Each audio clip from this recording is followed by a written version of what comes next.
This is iFanboy Pick of the Week 739, brought to you by Mac Weldon. Go to macweldon.com/iFanboy for 20% off your first order. And iFanboy listeners just like you who are washing their hands and wearing their masks. Hello, welcome to iFanboy Pick of the Week, episode 739. I am Connor Kilpatrick. This is Josh Flanagan. That's me. We are iFanboy, and every week we read a bunch of comics. One of us picks the best one they read, call it the Pick of the Week. Also talk about that other books of the week, the Patron Pick, listener mail, hopefully if we have time. And we have a good time, especially reading comics. We have a good time because it was a good week of comics. Yeah, it was. Many choices for Pick of the Week, I would think. And here's your spoiler warning. It's a review show. Spoilers ahead.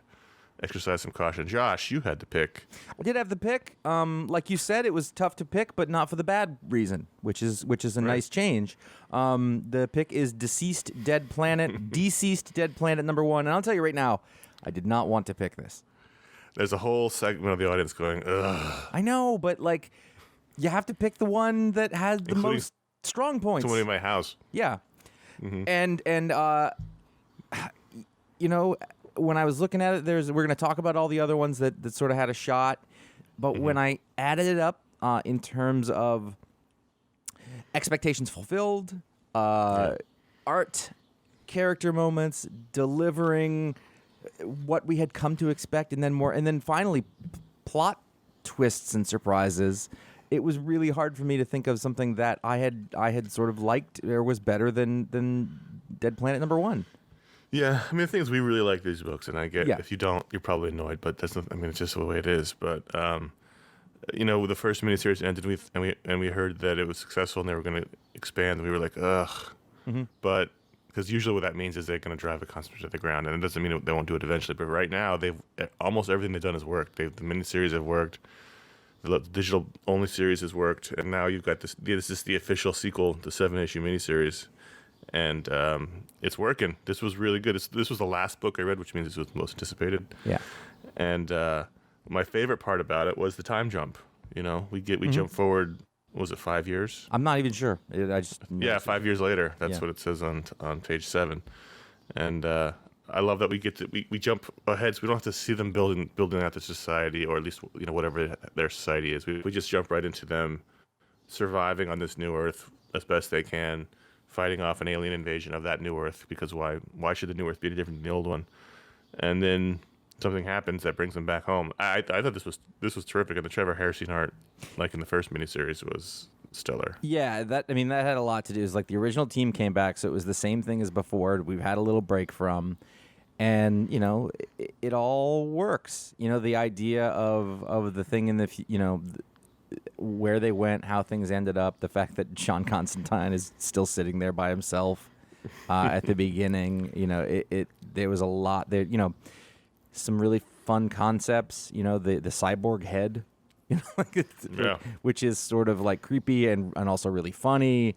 And you have John and Damian, taking up the mantle. They've grown a bit. It's 5 years. So and that helps too, because in their 20s. Yep. Batman can look like Batman and not like a little kid. And even the way that the Superman and Batman interact with each other, where Batman sort of just crushes through and Superman's like, whoa, let's be cool, but they both have, it's almost like they both have a little more humanity. Then they've also both been friends since they were kids. So there's a bond there, and they needle each other, they bust each other's balls, But also, this this story is a way that you can have your cake and eat it too. In a way, like it is fun to think. This is Ultimate Spider-Man is how it is, because you start over with a clean slate, and here you get that, but it isn't permanent. You get to live in this for a little while, but in this story, it's fun to see what are the next, people going. Then we move along. First of all, in the end of that, there's a scene with Lois, and he's like, I'm not really comfortable with being called Superman. And she's like, then stop earning it. And I was like, oh, that's good. Oh, that's real good. That's real President Lane, like President Roslin. Then right away, so far, like just flipping through the book, every scene in this was quality, And then you have Ollie and Dinah having a really great scene together where he's sort of got to accept the fact that she's much more powerful than him. He's, getting older and he doesn't want to go back and he's scared, and then he does it anyway and he gets a magic sword. So Cyborg is back on Earth. He was one of the people that stayed behind, and his severed head has been laying there for 5 years as the moss grows around it, and he's been sending a signal with the last bit of his power out into the universe, a Morse code message to tell them to come home. We find out why at the very end, but the Justice League gets that message and decide even though they've got a new life, they're relatively safe. They're going to go back to rescue their friend. Yeah, like it's just a classic No Man Left Behind war story kind of thing. And that's when everything goes wrong. And so we said spoiler warning, and I don't, because this is a book where a lot of people die, but so the first death I wasn't surprised by. It's pretty heavily telegraphed. You know what?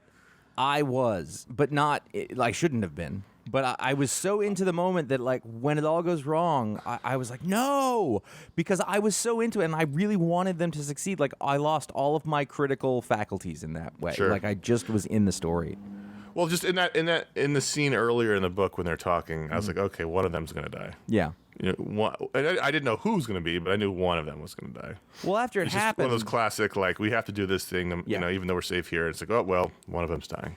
It just, and as soon as it happened, I went, oh, yeah, like, there's stakes. But because I cared about the characters, because I really didn't want those things to happen, I forgot that they might happen.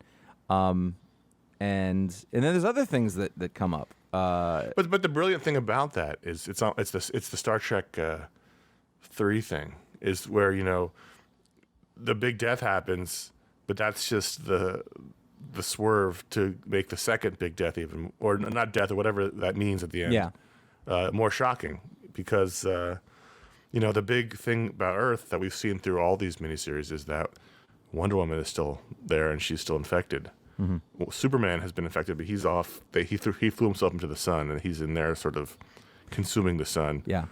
Which was weird and creepy. But Wonder Woman is still the big threat on Earth, and so she shows up, and that's when things go terribly wrong for everyone. Yeah, and it also led to the idea that, like, there's some sort of, like, she's strategizing in some way, right? Even though she's a zombie, and then you do have that looming threat of whatever the Superman eating the sun means.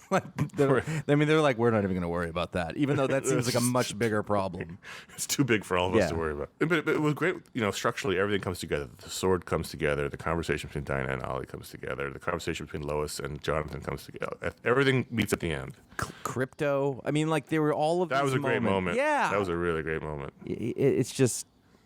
Yeah, and so I think all of those really nice moments really threw me off my guard, and that's just quality structure, It's real good. Yeah, and I know what everyone's thinking and saying, but it's really good. It was. There's really a reason good. why it's really popular. I was like, let's do a Green Lantern Black Canary book right now. There have been really great ones in the past, and Tom Taylor seems to have a real handle on those characters, and I'm down for it. They've basically done it, but they've done a really good job of exploring the different corners of this world. And if they ever wanted to sort of make this into a new DC universe, that'd be, then, but Tom Taylor can't write all of it, I guess. No, that really is the key. I think that. He's reminding you that you love them, but then I think what it is the reason that I don't sort of see it coming is that it feels like a regular comic book. And in a real comic book, there aren't actually any stakes. Right. And then you forget, like, this book's like, oh, no, there are stakes, which I think was the same thing that worked about, like Marvel Zombies or something like that, which is the same thing, basically. But and it feels even more impactful now because it's not just like one miniseries where you can be like, okay, well, that was an Elseworlds miniseries. Yeah. This is becoming like a whole universe. We've had 2 other miniseries or specials, and we've had other books, and now we've got a sequel. So even though they're starting to tell this tapestry, this longer form storytelling, and also it feels like the jumping off point was exactly where DC Comics was at the time. It wasn't an alternate version. You know what I mean? Like, we didn't come back, and sometimes when these kind of stories start, you're not in the regular DC universe. But if you were to read this book from the beginning, the first issue of the last miniseries, and they said this is canon, you would be like, oh yeah, these are. Well, maybe yes and no. Well, I guess there's a little difference. One of the things we talked about was that he sort of took from all the different. Okay, well then let me put it this way: it was the way that I imagine it, and so when it happens, it feels natural. It'd be a better one. These versions of these characters are like the best ones. And we've said that since the beginning. That's always been the hook for this, for you and I think. I totally forgot that Alfred was still alive. Yeah. For some reason. Because he's dead everywhere else. So when he was there, I was like, oh, Alfred's there. You're right. I thought Damien was talking like a computer or something, but nope, that's Alfred. Yeah. This was great. Probably my pick. I didn't even think about what my pick would be because there was just so many things I enjoyed. But if I probably got into my head, I would have, we often say, and it's true, I often don't think about the larger ramifications of the pick. Like, have I picked this book a lot? Is it 4 Marvel books in a row? I don't think about what's happened in the past, but no. We've picked DCeased enough. There's a lot of people that love DCeased. There's a lot of people that, for whatever reason, don't, and they get annoyed. But like, I probably would have picked it. I didn't have another choice. If anything else I would have put in there would have been less, and not by a lot, but it would have been dishonest, and then I'm rigging it, and I don't want to do that. Just be glad you don't have to write 1,000 words on why. Yep. That's true.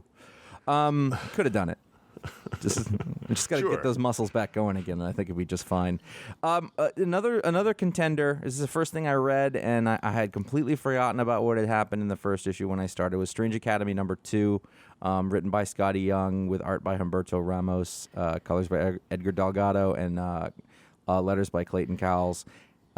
And I gotta say, it has been really fun watching Scotty Young become a really competent writer, and a really fun writer. And he's a guy I know, and I remember when the sort of writing thing first started. Like, this stuff was pretty good and fun, but he's gotten really good at it, and it's really fun to watch that. Now, part of the reason is that this book, Strange Academy, should be hacky bullshit.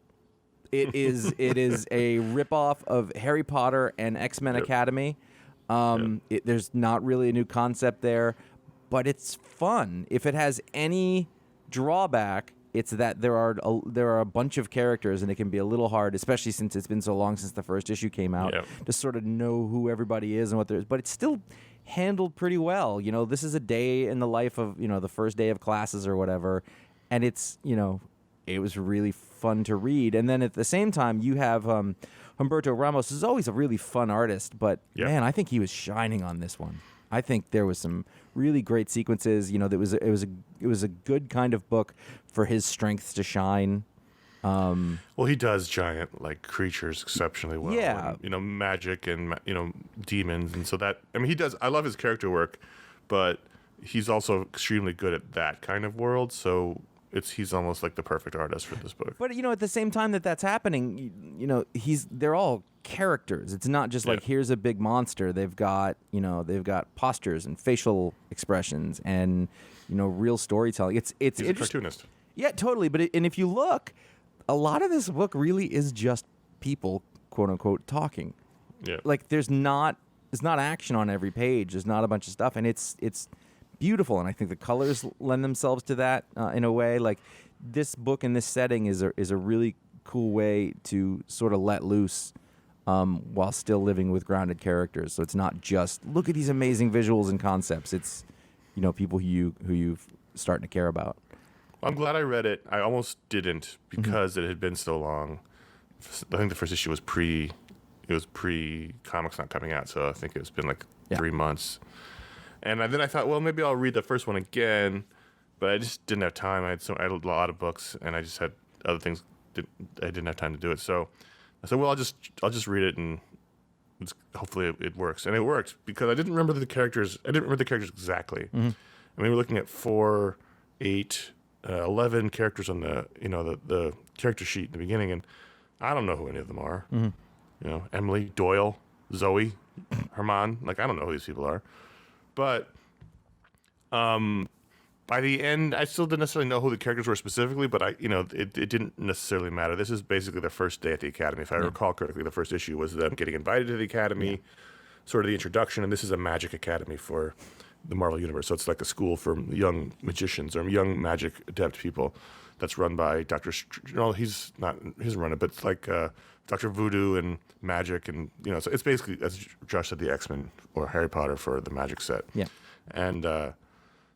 And so this issue is the first day of class. So there's really a series of vignettes as these characters go through their different classes and meet their instructors and have adventures in class with spell books and things. And it's very Harry Potter. But so it was fine. Like in terms of, I know enough about who these people are. I remember there's one girl who's sort of new to the whole world, so she's sort of the Harry Potter, the Harry Potter character. So it didn't necessarily matter that I didn't know exactly who all the students were, just to know that they were students at this academy, and they're figuring it out, and it was really fun, and the art was gorgeous. Check out on the digital page 13. All right, hold on. It's a shot at the beginning, and Magic is in the foreground, and whatever, it's her face, and the background is Damian Hellstrom, and he's making a facial expression and is shadowed in such a way, like that is a beautiful drawing. And then as you come down, you see the girl whose name I don't know turn and look at some shit happening outside, and she's lit in front so you can tell her, and everybody else is looking forward except a couple of people in the background. Like each panel is jam-packed. And then the next panel, it's a 3-panel page, is the giant girl who's a great design. We're looking at her from above at sort of a Dutch angle. She's ripping a branch off a tree. You've got 2 mindless ones just hanging out and watching. One of them sitting on the ground. Like that's one of the fun things about the book is in the background there's a mindless one every sort of just hanging out in the background in a bunch, and and the scale of that shot, and then you can kind of look in the windows and you see people are standing there looking at it. This is like the least half-assed art I've seen in a long time. It's full. It's really full. Look at the crowd shots in the lunch hall and in the not the swamp thing, the man thing, like his plant room. Like it's crazy. The guy, Ramos must have just been exhausted at the end of this. We had 3 months to draw it. Sure. Well, this is the level of detail he puts in. I mean, and he colors it. No, Edgar Delgado colors it. Edgar Delgado's coloring is great. It's a mix of. It almost, there's like the page we're talking about, it almost looks like it's not, but it almost looks like it's colored pencil at times. It's just there's a level of I see that texture to it that is obviously done digitally, but it's not like Matthew Wilson style, but it's also not like Marvel overly colored with the computer style. It's in this nice middle ground. And the whole thing has a really nice palette to it. There was nothing about it, I think, story-wise that was like, this was amazing, it blew me away, but like just as a whole quality piece, and you can just kind of tell people are having fun with something when they're making it. That's what I get the sense of, and I think that always reads. It was incredibly fun. I mean, I think, on all merits, it worked. Yep. I don't think there's any qualification needed. It's a story of the first day in the life of these students, and as they're trying to figure out their new crazy school, and it was a lot of fun. Mm-hmm. Now, eventually, I'm gonna have to figure out who some of these people are. Well, because there's a lot of them. Well, you'll get there. Yeah, you've only had 2 issues, and they were months apart. So that's true. What are you going to do? Over at DC, we have, I think this is the end. We've finished the Lois Lane 12-issue series by Greg Rucka and Mike Perkins. And what do you make of the ending here? I think I don't know what Greg Rucka was trying to do with this miniseries.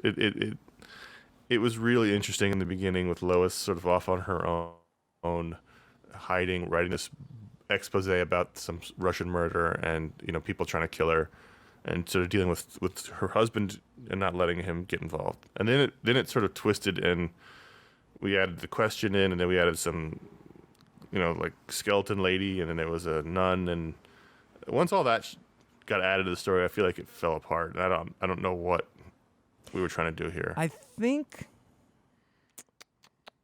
I think that there's kind of good things about a lot of those. I think there's connective tissue that didn't come together.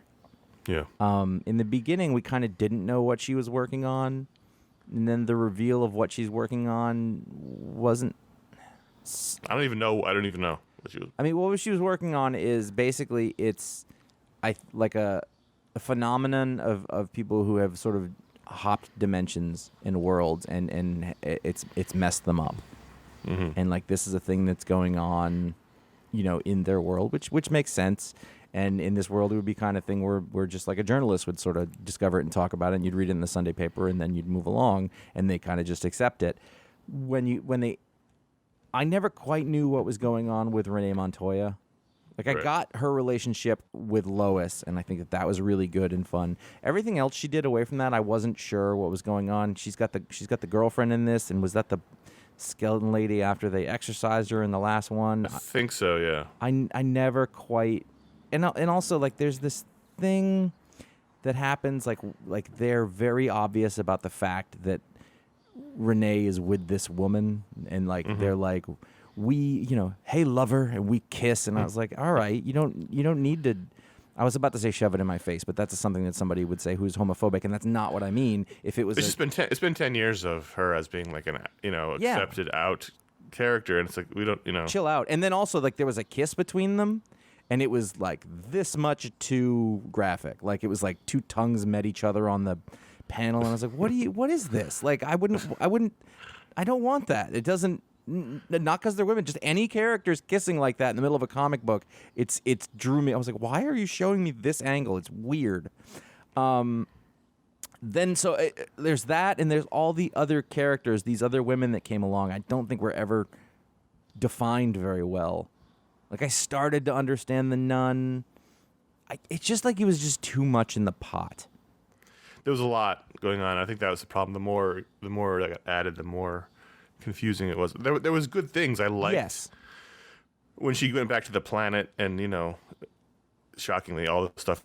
The planet's great with Perry and Lois and Clark, and Lois can't spell, but is she doing it on purpose? Like that, that joke, and the stuff with her and Clark that we liked throughout the whole series has been good. But then everything else is like I don't know or care about the nun. I don't really know or care about any of the stuff that's happening. What's interesting though is that I kind of liked like the very end, but I was like, so it seems like they were trying to get somebody released from one of the immigration holding pens, and they were, and I was like, where the hell did this come from? What does this have to do with anything? And I get the message that he's trying to make. But, like, does that have to do with the multiverse thing? I didn't know who the woman who they were releasing was. I felt like I was supposed to know, and maybe I did at one point. Everything that's just Lois in a room talking to somebody and, like, working and not paying attention to what's going on is great. In the planet. Is this Superman out? This okay? Well, I don't know. Actually, I don't know. Because they're walking down the street, and, like, he's just... They must be. And he's just in the bullpen, typing away. And I'm sorry, if you tell everybody you're Superman, I don't think you can sit in that bullpen and type away. Yeah, people would still be bothering you. Constantly. Or they would just be like, everyone would be staring at him. I don't care how jaded a news person you are, or like, oh, I've known him all along. It's going to take some adjustment. And then afterwards, they're just walking down the street. And I was like, holding hands. You're the most famous person on Earth. She's pretty well known. You don't make it 5 feet. Yeah, I mean, there was a bit of that this week in and like it's just There was we're going to talk about Superman, but just as the first thing, like, it doesn't work. I think that the odd thing to me is like, okay, so this is a rhetorical question. When was the last time there was a Lois Lane series? It's been a long time. I can't even think of the last time.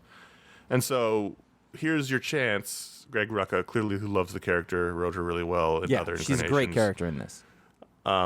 This is your chance to tell a Lois Lane miniseries, and it just seems like an odd plot.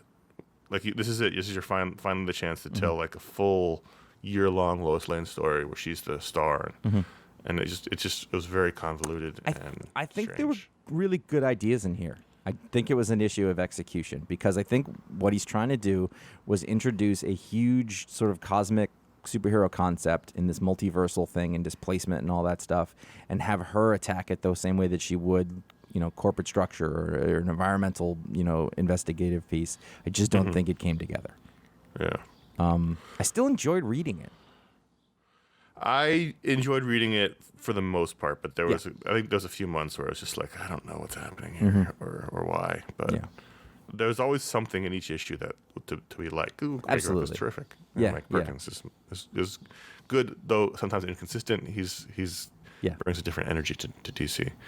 I'm glad I read Adventureman #2. Matt Fraction, Terry Dodson, Rachel Dodson, Clayton Cowles. The first issue was Patron Pick.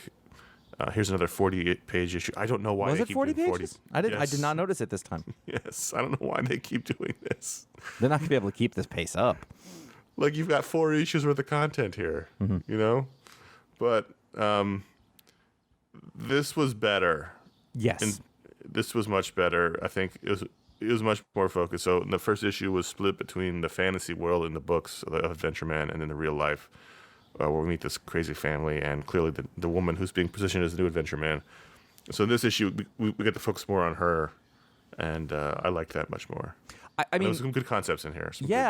I wish that the first issue had been as 80 pages. No, just a lot of stuff came together in this one where I sort of was like, oh, this is what's going on. I think the structure of the first issue was flawed, and then it just wasn't clear about what was going on, and not in a fun way. This one, I was like, okay, I know where we are. I know sort of what the stakes are. I think the concepts, the idea that, she is in her head, and then she goes to see, and there's this building there, and she's the only one who can see it. I thought that was really well I love that. rendered in comic book form. That can be a tricky thing to sort of storytell, but they did it. She fights some ancient robots, and turns out that she's quite handy doing that. Her son is really smart, but she's trying to keep it away from it. Like, there's a lot of good things in it, and I thought the Dodson art has a quality of being a little overly dramatic or melodramatic is probably the word I'm looking for, but I think it came together with the tone in this one, where not so much last time. It's a little pulpy. It's a little over the top. I was going to call it pulpy, which works because this is a pulp story. Yeah. I love the design of things. I love the Art Deco building. It's called an Art Deco building. It is an Art Deco building, but it's a very classic. Old buildings in New York from a certain era all look like this, and the giant statues outside. Yeah. And you don't make buildings like that anymore. And so that was cool. The design, and then inside, the design was carried through to the interior, and even the robots that she ended up fighting as she went into this secret building. It just looked really, really good, and because it's pulpy, I guess you can let it get away with this. But the girl who, I don't know her name, the mom, she's like a post intellectual nerd's wet fantasy. Yeah. Like she's got the glasses. She runs a bookstore. She's responsible though because she's a single mom. She rides the cool scooter. It's just it's like the postmodern version of like the beautiful damsel heroine. But she's the platonic ideal in Portland. Yeah, that's probably exactly right. And I'm not immune to that. I'm like, oh, they're really hitting a lot of notes here.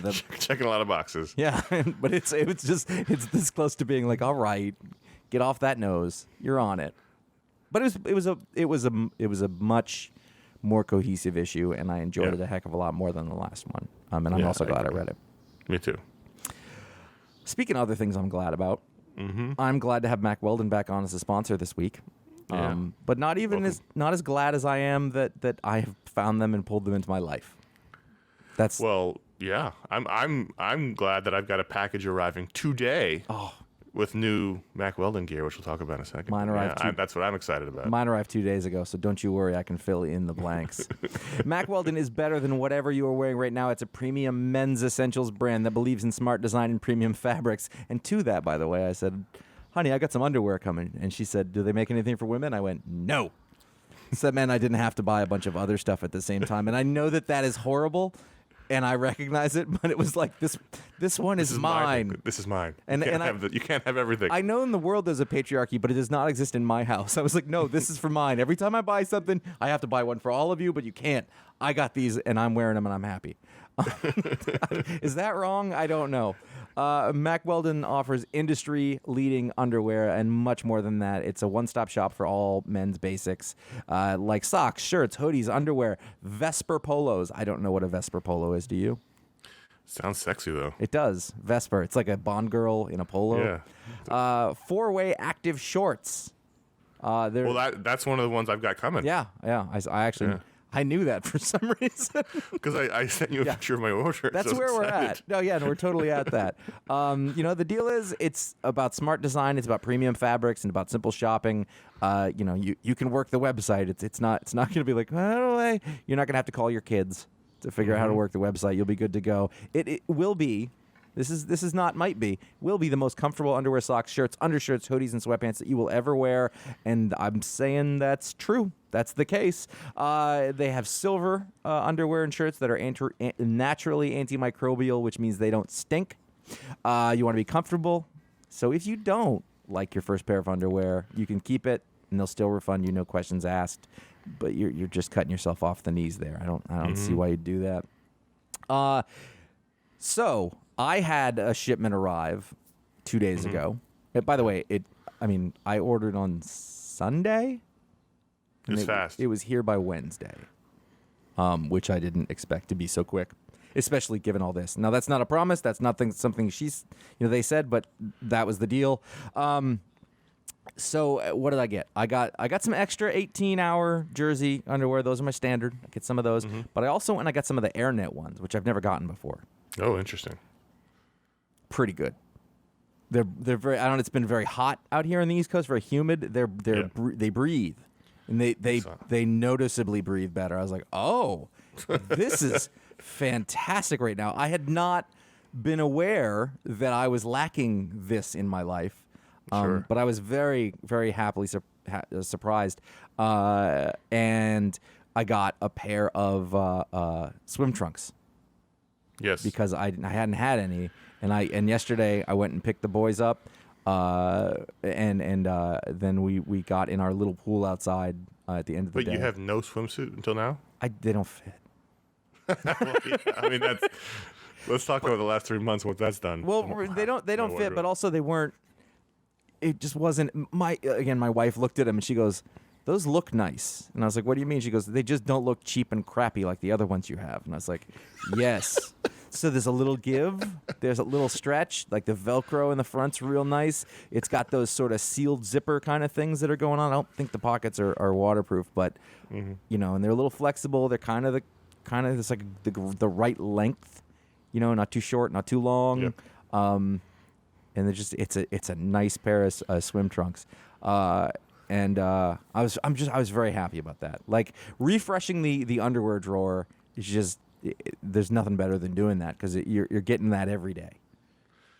Yeah, I'll talk about what I got next time because they're arriving literally this afternoon. But the first time when Mack Weldon first came on the show, it was all about underwear, and I got a ton of their underwear. So this time I thought, as I was doing my order, I thought, we talked about the pants before. They've added a whole bunch of new lines of clothing. I thought, well, it's hot, summertime. I need some shorts somewhere around the house that I'm not, that we're always in. So I went all shorts this time, and so I'm very excited to try. I got the swim trunk. I think the same one you got, the same design, and then the 4-way active short, and then I think the other active short. I think that's what's coming. I have to see what's coming. But they have a sweatpant. They have a shorts version of the sweatpants, which we love, and I believe the other short is almost like a shorts version of the Strata of the Radius pants. But we'll see. We'll see. The swim trunks are very similar to that. In its so I'm excited.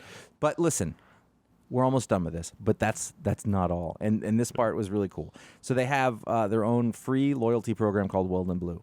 Level 1 gets you free shipping for life. You can go to the website. You can check out how this stuff works. You reach level 2 by spending $200 total. Right. Okay? And from then on, you will start getting 20% off every order for the next year. So when I'm loading up the cart, I kept noticing the prices of the things go down. Like significantly with the 20% off, and I thought, oh, this is great. I can get more than I thought I was going to be able to get, and it continues for the next year, which is incredible. That's awesome. I had the same thing happen to me. I ordered enough clothing to get the discount kick in, and I was like, oh, I can get more. I can get one more thing. Yeah, that was awesome. So, I mean, I hope you can tell, like, not the cheapest stuff on earth, but it's premium. It is. It's premium. It's worth it. It's not the most expensive stuff on earth either. I mean, if you go into Macy's or whatever, you're spending more, and it's not as good. Anyway, we really do like this stuff, so I'm always happy when they come back on. For 20% off your first order, visit macweldon.com/iFanboy and enter promo code iFanboy. Connor and I could really talk about anything that we're enthusiastic about, and it will be the same show. I'm trying to hold back, which is why I'm going to wait till next time, because otherwise we'll do 30 minutes on shorts, and it'll be completely sincere. Thanks, Mac Weldon. That was exciting that you're back. Marvel's X number 4. You got me to read this series. I'm glad you did. This was another terrific read this week. Yeah, number 4 was this was also in the running of the top 3 pick of the week ones. It had a lot going for it. Again, I think I've said this before. Whoever Well B is, maybe the weirdest name in comics. Wow, though. I mean, what a sort of debut for me to a guy who really just nailed this the way that this could and should look. This was a great looking book. This was because the thing about Welby is, like, I would love if Welby drew like I just like saying Welby. Welby, because I don't even know he, she, who knows. I like Welby's style. I would love Welby to be on a bigger book, although I don't know if it's a style that's mainstream enough, but it really works as this retro Marvel, but still very modern looking comic. Yeah, it's like there's bits of John Paul Leon, but then bits of, like sort of the Francisco Francavilla, and then bits of retro, like a John Romita. His Spider-Man looks like a John Romita Spider-Man. Yes, I love the way Spider-Man looks in this book. Yeah, and then it doesn't hurt that they all look like they're from 1987. No, it doesn't. It doesn't. The very first page with all the Iron Men, I was like, oh, that's the stuff right there. There's no. I don't even remember. Like, what was the Warren Ellis? Extremis. That's the one. Yeah. Like Hercules looks like he's supposed to look. Like this is a lot about the nature of heroism, and there, there's a couple of bits at the beginning where, basically there's a Craven, but he's a lion now, and he's all conflicted and fucked up, and the idea is that there is a mounted Captain America head on the wall. Well, that was the cliffhanger from the last issue, was that this kid, what's his name? Doesn't matter. It was a plot point, and you posted on Instagram. Yep. He's David. David is not mutated. This is after the mutation happens that leads to Earth X, which happened so many years ago.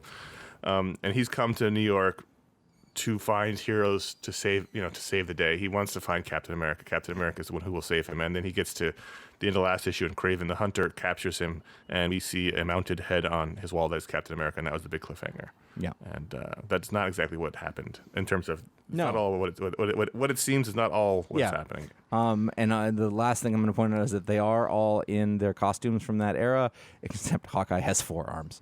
It's the weirdest thing. He's mutated. Yep. Also, there's one other bit. I know this is the quick one, but the trap that Kraven sets for Spider-Man I was like, I've never seen that before. That's new. Yeah. And it was a little like reading an old comic book where, you'd put Batman in the trap and use the reader, even if you were a little kid, would just go, ugh. But with this, I was like, I don't know how he's getting out of that. I was really impressed by that concept. That's new. And none of the other heroes seem to be any here to get him out of it. No. There was a long conversation with him, like, in this really painful trap. Yep. I was like, can't somebody cut him out? And then I was spending time thinking, like, who is going to get him out? How do you do that? And then Hercules did it, and I went, that makes sense.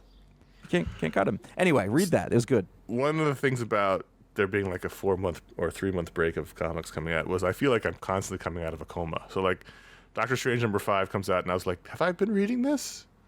And if I have, what has been going on? Like, I just even the idea of, have I been following this book before? I think I had, and by the time I realized I had, but I wasn't quite sure even. There's books that I stopped reading, and then I didn't remember if I had stopped reading them or vice versa. But I liked this. This was also good. This has been the Surgeon Supreme storyline, has been really fun, and I keep finding myself wondering if Like, I'm like, is this Doctor Strange, or is this just like a mutated Tony Stark who is now Doctor Strange? And they've been doing that for a while. Yeah, but but the thing is, like, I don't know if it matters. Because the character as he exists now, and I don't, I know about the old kid, but I never had a ton of affection for him. So I'm having fun with these. Kev Walker. Terrific. Is so fantastic. He really is one of those artists that whenever he's on a book, I get really excited about it. I will read whatever he draws, or at least look at the drawings of whatever he draws. And like Humberto Ramos, he's terrific for this kind of. He draws great demons and creatures, and I think that the thing about Doctor Strange, whatever this current iteration of it is that he is right up against it all the time. Mm-hmm. He's decided that he wants to be a surgeon, but he doesn't have time for the thing, and he's always late for it. And now that I'm describing it, it sounds terrible, but there's like a constant sense of like, I gotta go do this, and anxiety that you're getting behind, and the thing you're doing is really hard, but you're not really worried he's not going to do it. Like, there's totally real danger, but he's like, all right, whatever, we'll just fix this problem. We got to move on to the next thing. And I can relate to that a lot. It's a great book. It really, I get Doctor Strange now, and I look forward to it, and that's pretty cool. Yep. So I almost read Money Shot number 6, but didn't. So Vault Comics. So you can tell me. It's possible that we felt a little guilty. So I looked at sort of the releases from Vault Comics this week, and I saw that there was this book, Money Shot number 6, written by Tim Seeley and Sarah Beatty, drawn by Rebecca Isaacs. So those are all names that I know. Colored by, this is my favorite, Kurt Michael Russell. And I thought, I know why you did that. And of course, letters by Crank. And I saw in the solicitation, it said this is a good jumping on point. So okay, I will now give this a shot. But based on the description, it's not something I would have read. I'm and that's partially why I read the description, and then I flipped through it digitally, like, because there's no actual book to flip through. Right. I scrolled through the pages, and I thought, well, the art looks good, but yeah, I think I know what this is, and I don't know that I'm all that interested in it. So there was a very helpful and very clear page at the beginning explaining where we were. I thought that was very helpful. Mm-hmm. And it was a really good book for what it was, which is to say it is like sex criminals with sci-fi. Right. And I know that I keep going back to that book and hoping that it's going to hook me because there's things I really like about it, not just tits. But, just something about it I don't quite relate to. And I think that's how I felt about this book. I thought it was really well done. I think the characters are drawn out really well. But the sort of like crazy sex, I sound like such a Tell everyone what the premise of the book is. In the future, near future, 10, 15 years from now, the government is run by an anti-science administration, so all the funding for science has dried up, and so this woman figured out a way to travel between alien worlds, and the way that she funds it is they fuck all the aliens and then stream it back to Earth, and people pay for their memberships to the porn sites where they're fucking aliens, and that funds their research. And so there's all the sort of conflict going on is that now all the science team are all wrapped up with each other because of the fucking. Right. And then also there's a threat of that we found in this one of alien STIs, and that's kind of scary. And the woman, there was some real. You read it, right? STI, sexually transmitted infection, STD. Oh, okay. Doesn't matter. And I think we used to say STD, and now they say STI. And at some point, I picked up actual new language. Is that true? I mean, if I listen to like Dan Savage, they say STI, and I think they said it in this. Anyway, there was some really nice characterization that went on at the end of this, where the one guy used to date the girl. And then another girl was interested in the other girl, and she sort of tried to talk to the guy about it, and he got pissed off. And then he felt better about it, and then warned the girl the suitor. He's like, yeah, she does have this thing that she does, which is the thing that's been playing out for the entire issue. And I thought that was really nice. Tim Seeley, is a great writer. He's got a handle on things. The things that he writes about are not usually my favorite things, but if that tracks. So the question is, are you going to read more of this? I don't know. Like there's a lot of things that are really good that I'm not into. podcasts, maybe. I mean, what I can see happening is what I'll tell you is that I will read the next few issues and then I'll go, all right, that's good. You know, it's not like I hate this is terrible. It's just, you know, it's not my favorite restaurant. What do you want? Superman 23, Bendis and Kevin Maguire and John Timms. John Timms writing the sort of B story, or drawing the B story of this. I know you have some issues. I just want to say a couple of things about it. One, I love Dr. Fate, even though he's wearing weird bell bottoms now. And I liked the idea of Superman sort of having a therapy session. I loved that. Where Dr. Fate's like, so you did this crazy thing. Why did you do that? And really sort of drilling down in the idea that he's sort of traumatized by the fact that his son went off and grew up and he missed that. And now his son is living in the future and he doesn't get to see him, and he doesn't really get to raise his son. His son sort of warp speed from kid to adult. And it was a really nice conversation, and you're like, yeah, he kind of is in a bad place emotionally right now. I love that. And maybe not the best time to be making giant universe-shaking decisions. And at one point, Zatanna shows up. She's like, I could reverse this. And I was like, do it. Yeah. But she didn't do it. I thought she said I couldn't reverse this. That makes no, more she said, sense I could change this for you if you want. Oh, man, that would be good. So that was good. Now, Kevin Maguire is one of my all-time favorite artists. I still think that when they color him in the modern style, and Alex Sinclair is the colors, and he's a good colors, but I feel like it makes everyone look waxy. Yeah, I can see that. And I don't know why. But the acting... It's much better than it used to be when he had his personal colors, so it's not actually professional colors. But this is better. But still, I feel like it still at times makes everyone look a little waxy. But he still got it. But the acting that he did with Superman's face and his body language during that conversation was really great. It really sort of communicated exactly what the words were saying. I don't know what the deal is with this new Dr. Fate. There's always sort of a new version. He came up in a miniseries that was really good a couple of years ago. Mm-hmm. They're constantly changing who's under the helmet. So right now it's this new kid, and much wiser beyond his years. Yeah, and I'm fine with that. Oh, I'm sorry. She said she can't reverse it. Right, yeah, no, that was... Yeah, exactly. That's right. Sorry, I think in my head I was like, I read it because I really want her to do it, so I read it wrong. This is a longer conversation than we have time for. Yeah. I think this at least shed a light on how ridiculous the coming out is, and if it was done, I mean, like, I get that as a normal person if it's done as sort of a reaction. Like, I do this all the time myself. Like, I have to say things, otherwise I feel like I'm hiding things and I don't feel like myself. But there are repercussions for this, and the repercussions for him are gigantic. And I like the idea that it makes sense that they've turned a lot of these characters in these comic books into celebrities in the way that we understand celebrity now in our world, and I don't want that to be the book about how Superman is a celebrity and has to deal with it. But you're going to have to.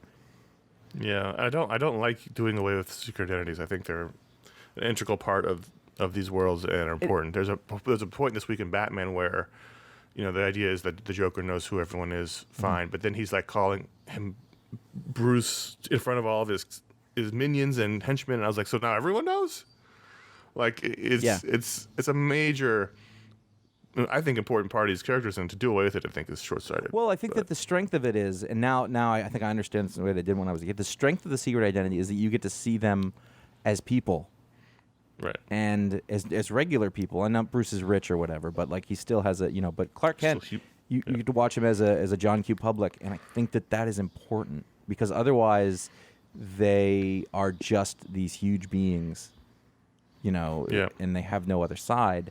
So that's a problem.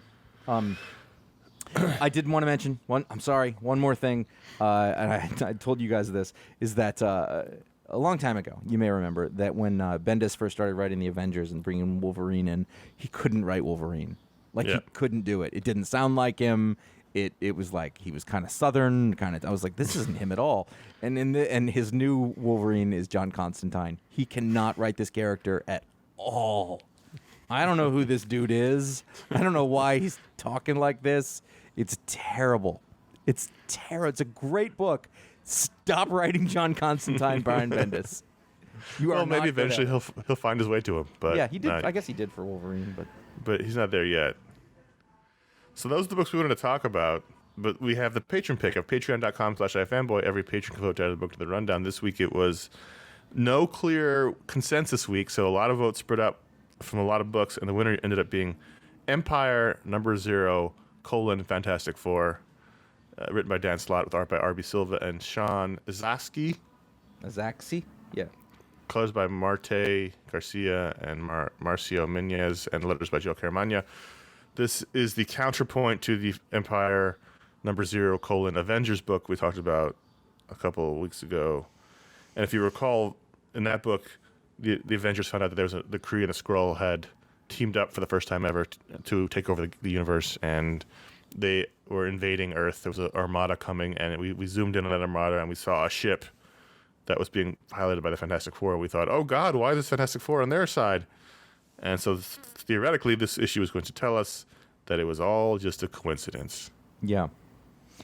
I read the Avengers one because you had recommended it to me, and so I was planning on reading this one anyway. I thought it was a really fun Fantastic Four story. I really, just going back, I liked the other story. I thought, just because you mentioned it last time, you were right. Like, it was like, oh, this is a good big Avengers cosmic story like in the old days. And I don't want that to always be the qualification for why I like something. But sometimes that's why I like Avengers. But, as a setup, I think that this story was fun. They ran out of fuel. I love that. They get picked up as hitchhikers, and they get brought to a casino planet. And it's just like The Last Jedi. And, and the kids are precocious. And I love that, Franklin and Valeria really are like, she's an Omega level genius, and he is all powerful, but he can't really use his powers, but he's super smug about it. And she has the intelligence, but she doesn't have the wisdom. Right. And the world is like, she thinks she knows everything, but the world is still a lot smarter than her in general. And then you've got this, there's a fight going on, and they realize that, like, oh, this is not kosher. They're putting people in danger and their kids and whatever. And so, the Kree Skrull tie-in is that there's like a battle arena on this planet, and they constantly pit a Kree against a Skrull, and it turns out that their kids, because we can't see them at first, they're wearing like battle armor, and they get repaired by drones before they can die. So they fight over and over and over and over again, and then it's revealed that they're a Kree kid and a Skrull kid. And so the Fantastic Four decide they're going to rescue him. And like Ben Grimm stands on his moral high perch, and then Johnny Storm's like, all right, I'm with you. And, they jump into this fray of against horrible odds, and it's the, I was going to say Jeff Goldblum's sister, but I can't think of the name of the character who's in charge of this whole thing. She's the profiteer. Oh, right, yeah. Not the collector, Games Master? What, the Games Master. Is that who he is? Grandmaster. Grandmaster. And then at the end of the issue, they've picked up the two kids as their new passengers, and that's interesting because the kids are, well, like Damien was actually, just sort of born and bred to be above their age, and they've been fighting each other for a long time, and they're sort of surly, and that'll be fun. And then they end up, in this armada, but not really part of it. They're actually being chased. They like warped into. Oh yeah, that's warped right.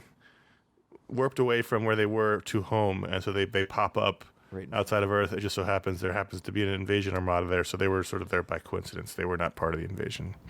Kind of a little bit of a let down on that last. But it is what it is.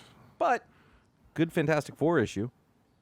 Yeah, no, I thought so, and I thought the art was real good. The R.B. Silva's thing, especially, I liked a lot. And it's funny. I've said before that I don't notice covers a lot, and I don't think this was a particularly great cover. But I did notice that it was Jim Chung art, and so that alone made it really beautiful.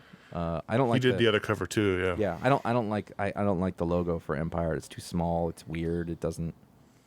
Right. Anyway, that's neither here nor there. It's a fun issue. I'll stick with this little event depending on how far out it goes. Yeah, I mean, there's like 1.5 million tie-in books, so I'm not going to read those, but it's promising as an idea. Yeah. So I'm looking forward to Empyre. So let's do ratings. On Empyre #0: Fantastic Four. Out of 5, I'm going to give it a 4. It was a nice, solid superhero comic. I'm going to give it 3.75. Okay. If that's all right. That's fine. Okay. I understand. The checklist in the back is it's not the worst I've ever seen, but it's not too good. No. Sticking with it. Well, this is a special, but I'll stick with the story. Yeah, so me there too. you go. So that's the Patron Pick. And we wanted to thank our patrons over at patreon.com. We'll give it the $5 or higher level. Patreon.com/iFanboy, I should say. The $5 or higher level gets your own dumb superpower live on the show. And let's kick it off. Cassie Dalzell of Belfast has the power of being pleasant smelling to whoever she runs into. Damn it. Really? This is very, very similar to what I'm doing. I think you got to go with it. You have to go with it. We don't plan this. No. There will be no, hey, I've been sitting around all day. And what is that? Oh, that's me? None of that. And then also, like, some people really like the smell of patchouli. They're crazy. But that's what she smells like to those people. But to others... So she smells like whatever other people like to smell. Yeah, like, like you'll smell someone. That sounds weird. Someone will have a pleasant, like, that's a nice smelling young man or woman. And she will be that to those people. It's a pheromone thing, we're going to say. So like baked cookies or... No, like human cut smell. grass. Unless that's what that people like people to smell them. Like.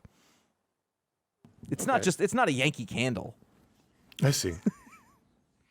It's not pine, like forest pine. It's a fairly innocuous thing. It's it wouldn't be weird.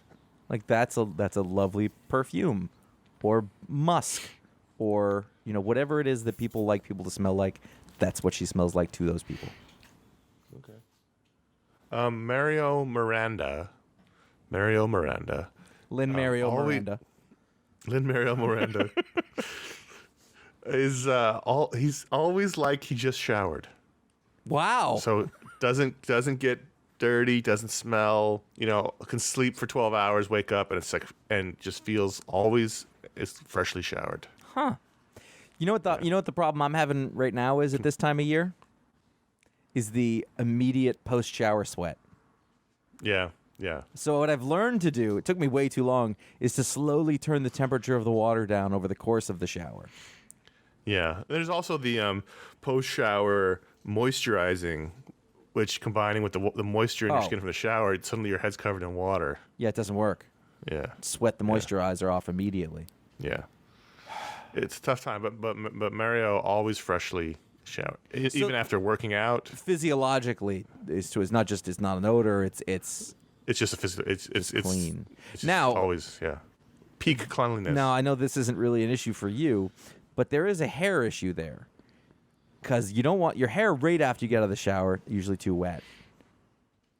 Right. So, no, it's not like he's not wet like he's out of the shower, but it's just it's like the result of after you've got. He's not walking around constantly moist. It's just the peak cleanliness aspect of it. I mean, that would be terrible. Okay. Yeah. No, it would. That'd be a curse. It would, because the hair product does not work. I mean, I like being, for the fresh shower, but you don't want to be constantly. So it's sort of you've moved along, you've gotten dressed, you're dry. Yeah. But you're as clean as can be. Yes. That's nice. So what if he's like outside, gardening, get some dirt on him? It doesn't matter. So he always looks unnaturally clean. Yeah. I mean, it's a little weird, but okay, fair enough. So there you go, patreon.com/iFanboy. Give the $5 or higher level. You can show Superpower live on the show, and that's where you can go help support the show. We have our various stretch goals. We hit our last one, which was what? The Media Explode. The Media Explode show. I've already forgotten. Our next one is the G.I. Joe show, in which we'll take a look at each episode of G.I. Joe Real American Hero. After that is bringing back the quarterly barbecue show. So there's all kinds of things happening. Patreon.com/iFanboy. There's Discord only, the Patreon only Discord channel. There's a Facebook group. We have our Hangouts. We have discussion. It's a fun place to be. It helps keep the show going. Helps us pay the bills, and it's really the best way to help the show if you want to support us. T-shirt store, iFanboy.threadless.com. That's we have our 8 shirts, including our Stay Home and Read Comics shirts. We did our first big donation to the Comic Book United Fund last week, and going forward, we'll still be donating money from that design to that fund to help comic stores in need during this time. And we have tons of product there. You can check it out at iFanboy.threadless.com, iFanboy.com/support. That's the PayPal. That's the Eccentric Billionaires, or really anyone. Anyone's welcome. to donate $1, $2, $25 million, just really whatever you feel like donating. And finally, iFanboy.com/Amazon. That's where you can find our Booksplode books and a general link, and that's all the ways people help support the show. We do thank everyone who does so. Awesome. We have a voicemail. All right. We have an audio voicemail. So let's see what Sean from New York has to say.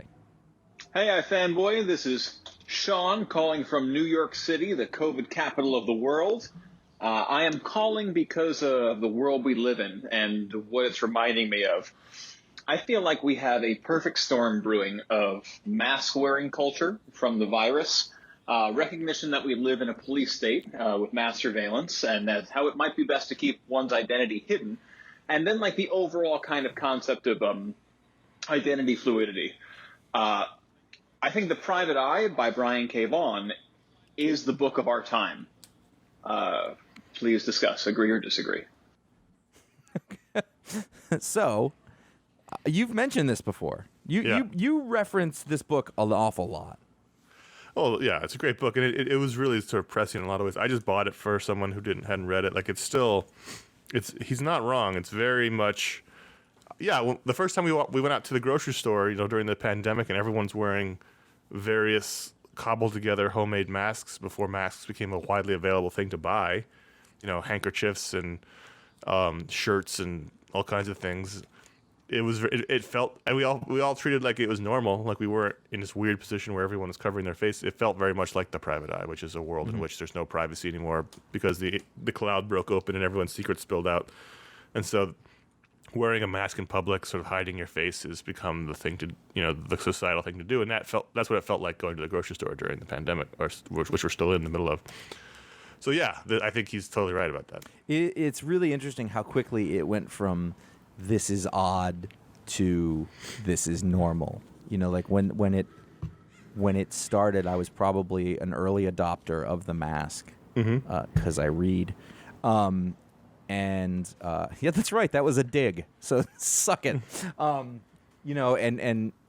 so at first it feels very strange because there's all these other people not doing it, and you think, am I crazy? Am I the outlier here? No, I'm going to stick with it. And now it's the opposite. When you see somebody not participating, like, what's wrong with that person? But it's normalized. I mean, now you get, I get Instagram ads for various kinds of masks all the time. It's just one more consumer product. And that's sort of what's in this book. Like, people are using their masks as their way. They don't have their face or their glasses to do it in the same way, so they use the masks. And yeah, I mean, it's kind of scary, but it's kind of cool. I don't know if that.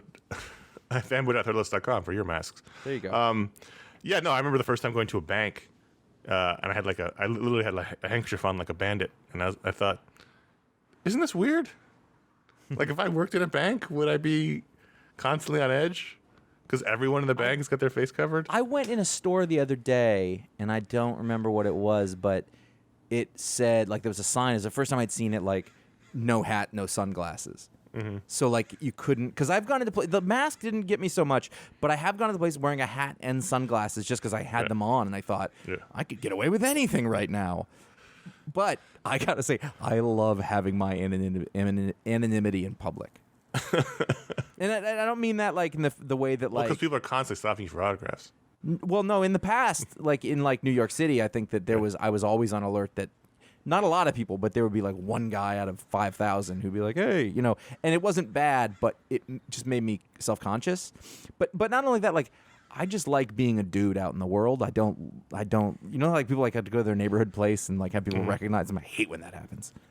I just want to be so now I'm kind of anonymous in a way, all the people in the book are trying to be, and I like that. But he's not wrong. I mean, I think Brian K. Vaughan really saw things, and this book came out, I don't know, was it 10 years? Was it 10 years ago? Let me look at the date while you keep talking. But he really, it was probably less than 10 years ago, but he really saw, the way things were going with the internet, with social media, with there being no privacy, everyone's life on display, and taking that to the nth degree of what happens if everyone finds out everyone else's secrets. And it's very interesting. It's sci-fi at its best, where it looks at the world and extrapolates out. And The book says first printing in 2015. That's the trade, so it might have been 2013 or 14 when the so about 7 years ago. Yeah, I mean, listen, the last 5 to 7 years have gone by awful fast. It's pretty easy to lose track of all that has happened in there. Yeah, I mean, it is a really prescient bit of sort of future sci-fi writing. I mean, it's a little more extreme in Y the Last Man, but it was still that sort of same thinking. And the Ex Machina. Yeah. So that's his thing. I wish he'd do more things that I want to read, but Sean from New York, thanks for sending in your voicemail. He sent it to contact@ifanboy.com. Just send it as an audio file, which you can do. You can totally do it in addition to your emails. You can send us into voicemail like that, an audio mail. And thanks to anyone who writes in. We keep trying to do more of your emails, but we babble on about books too long. Yeah. So let's talk about other shows we've got coming up or out right now. We have our Booksplode show, which the patrons unlocked, and our Jack Kirby's New Gods discussion. And next month, August Booksplode book is Pluto Volume 1. And we have our Mediasplode show, which is out. Our last Mediasplode was focusing on That Thing You Do, the Tom Hanks film. And that comes out monthly. This month's Mediasplode show will be coming some point soon. We're basically halfway through the month, so we got to figure that out soon. Do we tell them the next film we're focusing on? I don't remember what it is, but before we do that, I'm sorry. Yeah. We talk a lot about Tom Hanks. We talk about him as the GDAT status. Yeah. You need to listen to him on the Conan Needs a Friend podcast. Yeah. If you relate to what we're saying about Tom Hanks, I'm not saying I was on the fence about him, but after I finished that, I go, he really is the best guy. He's the best guy. Yeah. Yeah. Conan O'Brien Needs a Friend. Tom Hanks. Tom Hanks is doing a media blitz right now. He's on all kinds of shows and things because he's got a film out on Apple TV Plus. You showed me, and I saw it on my feed this morning. He's on Hardcore History Addendum. Yeah. That's not even their main feed. So I'm so happy that he knows what Hardcore History is. Well, or at least a publicist does. But you know what? I haven't listened yet, but I bet he knows what it is based on him talking. Anyway. So anyway, you can check out That Thing You Do. Let's talk about Tom Hanks more. Our next film we have picked out is not a Tom Hanks film. Yeah, that's good. I remember what it is now. Should we tell them? Yeah. All right. Well, the next episode we're gonna obviously do what we do to talk about what we've been watching on streaming. There's a bunch of things that have happened. Maybe we'll talk about Hamilton. I'm not sure yet, but what our main focus is going to be on the 19-something, 80-something, I think 87 or Martin Brest directed. Martin Brest directed buddy comedy action film classic Midnight Run, starring Robert De Niro and Charles Grodin. Charles Grodin, the unsung hero of that era. And I can't wait to talk about this movie. It's one of my all-time favorite films. Yeah, it'll be good. And one of us has never seen it, so it's going to be a first-time viewing for one of us. So Mediasplode number 4 will be Midnight Run, which you can stream somewhere. I think. I just watched. I think it's on Netflix. I think you can rent it. I don't know. We'll give you more information next week because it's not going to come up before that. And so that's what we have coming out right now and coming up very, very soon. But Josh, you have a show. Yeah, I owe you a Talksplode in July, and I have it booked. It's a guest that I've never had on the show, but it's someone whose name will be very familiar to the people who listen to this show. So I'm pretty excited about that. I have to wait for it. Tom Hanks? It is. He's coming on our show. Wouldn't that be great? You get that email, like he's actually a huge fan of the show. Really? Would that be better or worse than interviewing Alan Moore? Better. Scarier? Because at the end of it, he would act like he wanted to be your friend, and even if he didn't mean it, he'd be like, "We should get together for coffee sometime after this is over." And you'd be like, "Okay," which is basically what happened to us with Jeff Johns, and it was great. It's a long time ago. Anyway, a book has to come out. Once that book comes out, I will record the show, and then I will give it to you. It'll be probably closer to the end of the month. That's fine. But it'll be worth it, I'm sure. And that is the show. You can head over to ifanboy.com. You can find all of our podcasts. You can find out what the pick of the week is before this show comes out and make sure that you are prepared to not be spoiled by liking facebook.com/ifanboy or following @ifanboy on Twitter. And, of course, @ifanboycomics on Instagram, where we're also doing the best of the week in panels. I did some this week. I saw that. I was very surprised. I have some more. I've worked out a system when I can do it. You can follow us individually, CSGO Patrick on Instagram and Jay Flanagan on Instagram. I'm on Facebook, but I'm not taking friends that I don't know, so don't worry about that. You can subscribe to our YouTube page over at youtube.com/iFanboy. Like and subscribe down here in the corner, and you make sure you tell people. Sorry, I hate YouTubers so much. So much. My children really like them. This past week there was a mini about the best covers of the previous week. That was last week, Josh. Oh, I didn't update this. So I don't want to get where we have to do this every week, so it's fine. I was just doing it so people could get an idea of what's out there. I mean, the big one from this last week was we did that relationship and comics show. We had cool. Our wives, at that time, wives and girlfriends on with us to answer emails about relationships and comics. Just saying. Only one of us is anyway. Still with that person. Yeah. What do we have coming up? Josh just did a mini about comic series that were missing in action. That's coming up. You weren't going to do this. I know, but now I open the page, so that's fine. That's fine. Our one and only Heroes Con show is coming up. Oh, that was great. 2007. That was such a good weekend. We even filmed the part where we got barbecue. Oh man, I have such a good memory of that time. That was a great show. That was yeah. Okay, go ahead. Yeah, that was a fun weekend. So that's coming up on YouTube, youtube.com/iFanboy. Subscribe, and you'll get all of our shows. You interviewed Rick Remender, and he goes, "I am also an artist." Oh yeah, no shit. Really? I didn't know. We didn't know anything back then. I know. That was fun. Where were we? Reviews. Anyway, oh yes. So if you like the show, please subscribe. You'll get there's going to be content coming out regularly for like the next 2 years on that YouTube page. So you're going to have tons of old content if you've never seen it before.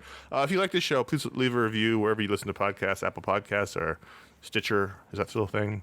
Or I think totally. Wherever people listen to shows, you can rate and review them. Please do that. Helps people find podcasts. It helps the algorithm, make it discoverable. It's an easy way to help the show. You don't have to write a full review. You can just leave a star rating if that's a possibility too. So thanks to all who do that. And even better than that is word of mouth. Tell your friends about podcasts. People still constantly are asking on social media what podcasts are good, and people are constantly listing us among other shows, and we do appreciate that. Thank you. We try to be entertaining at the very least. That's our goal is to be. I don't even go with that. We try to have fun. Yep. And then hopefully that makes you have fun also, and because that's the shows I like best do that. So exactly. So there you go. So that's this week's show, and that was fun. That was fun. Good week of comics. It was really nice to just read some stuff that really gets you excited. Exactly. So until next week, I am Connor. I'm Josh. Stay safe. Wash your hands. Wear your masks. Care about and take care of other people, and they will take care of you back the other way. I think there's something in the Bible about that. I'm not really sure. Bye.